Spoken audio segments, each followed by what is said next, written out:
Hello children, how are you? I hope you all are doing good. Children, now we will read an infantile venture. Infantile venture means जो छोटे बच्चों के द्वारा किया गया एक साहसिक कार्य होता है, एक उद्यमी कार्य होता है जो छोटे बच्चे करते हैं, which is related to the infants. In a small village located in the remote area of Uttarakhand lived a poor boy Ravi, and he was only 11 years old. He was poor as his father worked under a contractor, and with lots of efforts he managed to make both ends meet. His job required hard work and was also dangerous. Dangerous जो risky होता है, खतरनाक होता है, जिसे करने से हमें चोट भी लग सकती है. Every day in the morning he would go deep in the forest along with the other laborers to cut wood. In the evening he and other fellow members would return from the forest. The forest was dense and full of wild animals, and though armed guards, dense means बहुत घना होना, thick. Armed guards were also there to protect the workers, but they always had chance of being attacked at any time by those wild beasts. एक छोटा सा गांव था जो उत्तराखंड के किसी रिमोट एरिया में था. वहाँ एक छोटा सा बच्चा जिसका नाम रवि था, जो केवल 11 इयर्स ओल्ड था, वो अपने पेरेंट्स के साथ वहाँ पर रहता था. वो बहुत गरीब था क्योंकि उसके फादर जो थे वो कॉन्ट्रैक्टर के अंडर में काम करते थे और बहुत मुश्किल से जो है वो अपनी जो उनकी रिक्वायरमेंट्स थी, जो भी उनकी नीड्स थी, उनको वो कंप्लीट करते थे. उनका जो काम था वो क्या था, बहुत डेंजरस काम था, क्योंकि हर मॉर्निंग में वो कहाँ जाते थे, फॉरेस्ट में जाते थे और वहाँ लकड़ी काटने का काम करते थे. और एंड में जो है वहाँ से जितने भी उनके फेलो मेंबर्स होते थे उनके साथ वो वहाँ से फॉरेस्ट से वापस आते थे. फॉरेस्ट बहुत घना था, बहुत ज़्यादा वहाँ पर पेड़ पौधे थे, एनिमल्स थे, और हर समय उन्हें एक डर था कि कोई ना कोई वाइल्ड बीस्ट उन पर अटैक कर सकता है. Ravi was not only an intelligent boy but also had a brilliant mind. He studied in class 6th in a nearby school. He was good in studies as well as very obedient. Obedient जो सबका कहना मानता है, जो आज्ञाकारी होता है. आपकी टीचर आपसे कुछ बोलती हैं या आपके पेरेंट्स आपसे कुछ बोलते हैं, आप उनकी बात को सुनते हैं और मानते हैं. It means you are obedient. Thus all the teachers were fond of him. He would go to school in the morning, and in the evening he would visit the contractor's office near the forest and wait for his father. This was his daily routine, and nothing could stop him from going there and bring his father back. Ravi बहुत intelligent और brilliant बच्चा था जो class 6 में पढ़ता था और बहुत आज्ञाकारी था. वो अपनी टीचर्स की, अपने पेरेंट्स की बात को मानता था और सब उसको बहुत पसंद करते थे. मॉर्निंग में जो है जब वो स्कूल जाता था तो वापस लौटते समय वो अपने फादर का वेट करता था कॉन्ट्रैक्टर के ऑफिस के पास में. और डेली उसका ये रूटीन था, स्कूल जाना और लौटते समय जो है फादर का वेट करना, और फिर दोनों वापस एक साथ जाते थे. It was a holiday but Ravi's father was getting ready for work. पापा, will you not be at home today? You promised to take me to the fair in the afternoon, Ravi said to his father. Holiday का time था, लेकिन जो रवि के father थे वो काम पे जाने के लिए तैयार हो रहे थे. तो रवि ने उनसे पूछा कि आप क्या आज घर पर नहीं रहेंगे? आपने मुझे प्रॉमिस किया था कि आप मुझे मेले में लेके जाएंगे. Father replied, Yes, my son. I shall return early today and then take you to the fair. Father ने क्या रिप्लाई करा कि मैं जल्दी आ जाऊंगा और फिर तुम्हें लेके जाऊंगा. पापा, can I come with you to the forest today to see you are working? No Ravi, the forest is full of dangerous animals and I shall be busy working, so will not be able to take your care. It's better you stay at home. उसने request करी अपने father से कि क्या मैं आज आकर के जहाँ आप काम करने जाते हैं क्या मैं भी उस जगह को देखूं? तो फादर ने मना कर दिया क्योंकि वो जगह बहुत डेंजरस थी और वहाँ एनिमल्स थे जो उसको हर्ट कर सकते थे। इसलिए उन्होंने क्या कहा कि तुम घर में वेट करो। I shall be back soon, Ravi's father said while explaining things. But why do you always object?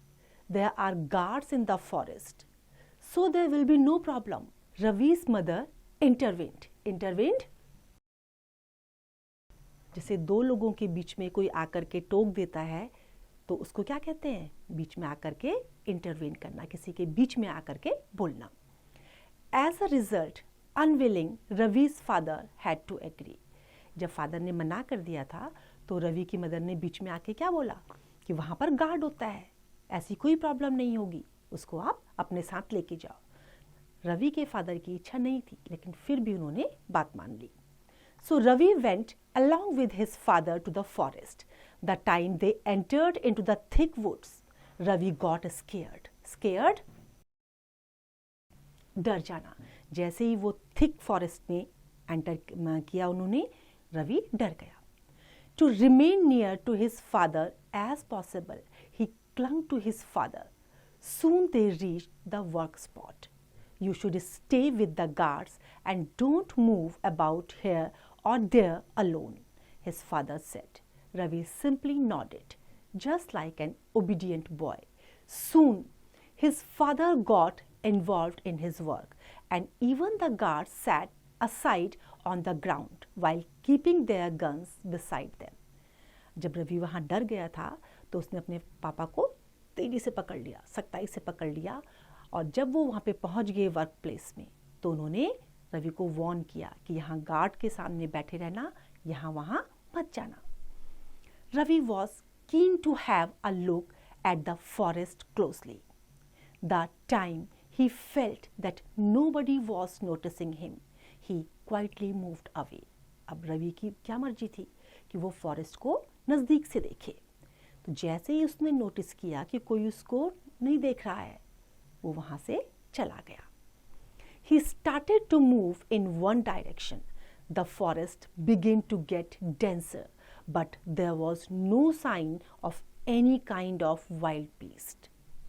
Gradually, Ravi's fear started vanishing. Vanishing?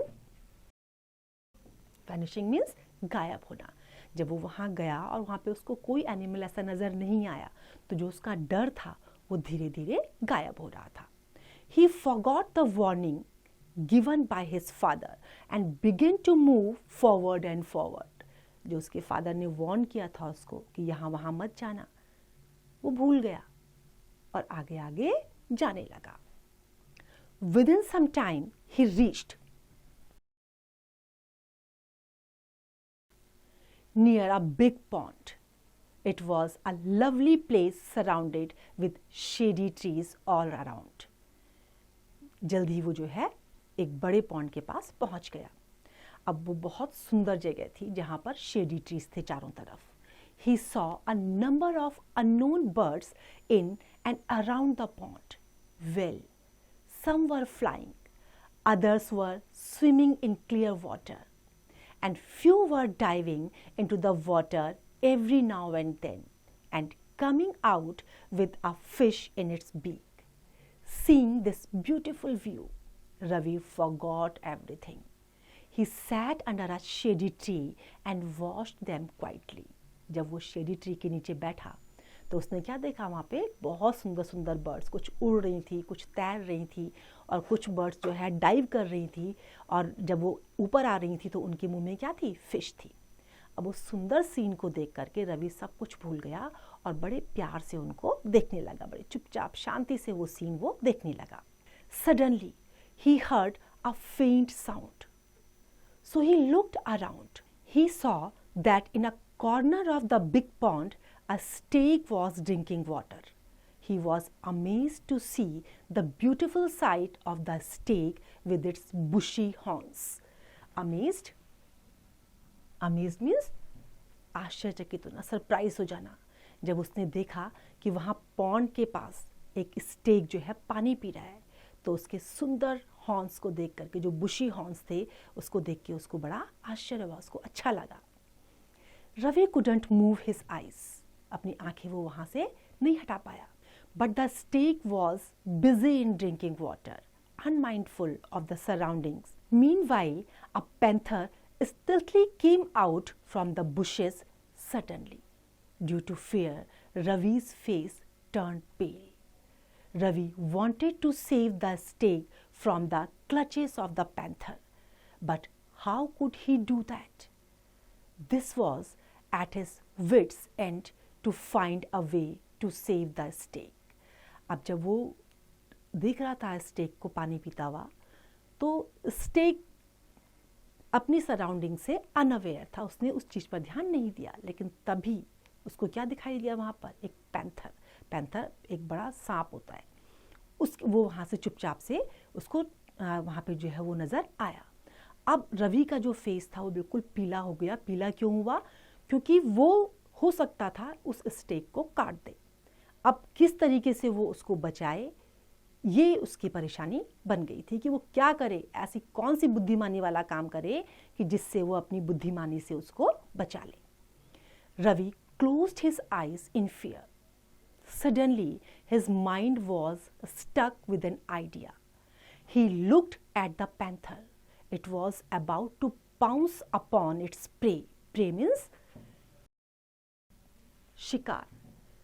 जब उसने देखा तो ऑलमोस्ट जो पैंथर था वो अपने शिकार पर अटैक करने वाला था।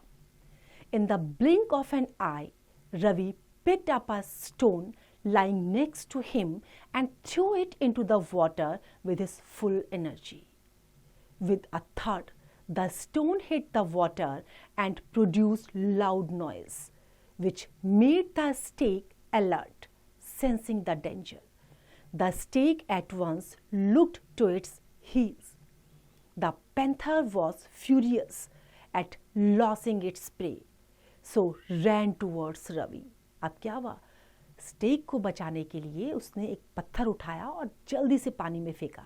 जैसी आवाज़ हुई तो स्टेग ने अपने पैरों की तरफ देखा तो उसको क्या दिखाई दिया? पैंथर। और पैंथर अपना जो टारगेट था उसको मिस कर चुका था। उसका टारगेट क्या था? स्टेग को काटना। तो वो उसको मिस कर चुका था। अब उसे गुस्सा आया तो वो कहाँ गया? रवि की तरफ दौड़ा। There was no way to escape for Ravi. Death is inevitable. Inevitable जिसको आप अवॉइड नहीं कर सकते। अब निश्चित था कि उसकी मृत्यु निकट थी, क्योंकि जो पैंथर था वो उसका पीछा कर रहा था। He thought, unable to find any other way out, he started to climb a big tree, while realizing that the panther is also an expert in doing so. क्या करा उसने? जो वहाँ पे बड़ा सा पेड़ था उस पर चढ़ना शुरू कर दिया। उसको ये भी रियलाइज़ हो रहा था कि जो पैंथर है वो भी अपने इस काम को करने में एक्सपर्ट है। तो जब वो इस चीज़ को रियलाइज़ कर रहा था, उसको रियलाइज़ करते हुए जो है फटाफट से पेड़ के ऊपर चढ़ गया। The panther also followed him. Slowly it climbed up the tree and began to move towards Ravi sitting at the far end of one of the branches. Ravi looked below. The ground was about 20 feet below. If he tried to jump, then all his bones would be crushed. He just sat there quietly while remembering God. By and by, the panther was getting nearer. It was hardly a matter of few seconds before the beast could get him. Ravi closed his eyes. अब जब panther ने भी उसका पीछा किया तो अब ये निश्चित था कि वो उसको काट देगा। That was certain that he would bite him. अब रवि बहुत डरा हुआ था कि अब क्या होगा, क्योंकि वो उसका बचना पॉसिबल नहीं था। अगर वो नीचे जंप मारता है तो वो भी बहुत गहराई में था। अब आंखें बंद करके उसने क्या करा? भगवान को याद करा। अब धीरे धीरे जो है पैंथर भी उसके पास जा रहा था। Bang, bang, bang. Ravi thought that his head was clamped by the panther. By the next moment, he heard a heavy thud. He was still gripped by great fear. He opened his eyes. He couldn't believe his eyes when he saw the panther lying dead in a pool of blood. He was filled with surprise. So he turned his eyes around. He saw his father and the guards were running towards the pond. The gun was still oozing smoke. अब उसके दिमाग में अब एक ही चीज़ चल रही थी कि अब जो पैंथर है वो उसको काट लेगा। अचानक से एक बड़े धमाके की आवाज़ उसको सुनाई दी और जब उसने आँख खोली डर के मारे तो उसने क्या देखा कि पैंथर ब्लड से भरा हुआ था और वहीं पर गिरा हुआ था। अब उसको आश्चर्य हुआ कि ऐसा किसने करा। जब उसने चारों तरफ देखा तो उसे कौन दिखाई दिया? उसके फादर और गार्ड्स, जिन्होंने गन से उसको शूट किया था और अभी भी गन से जो है स्मोक निकल रहा था। Ravi got down as quickly he could and ran towards his father and hugged him. Hug करना गले लगा लेना। His eyes were full of tears. Please forgive me this time. I will never disobey you, Papa, Ravi said in sobbing voice. Sobbing voice, सिसकती हुई आवाज में। जब आप रोते हैं तो सिसकियाँ आती हैं, तो उस आवाज में उसने क्या कहा? Please forgive me. अब रवि को अपनी गलती का एहसास हुआ था कि उसने अपने पापा की बात को नहीं माना। अगर उसने पापा की बात को माना होता तो ऐसे वो डेंजर में नहीं आता। तो देखा बच्चों, हमें हमेशा अपने बड़ों की बात को मानना चाहिए।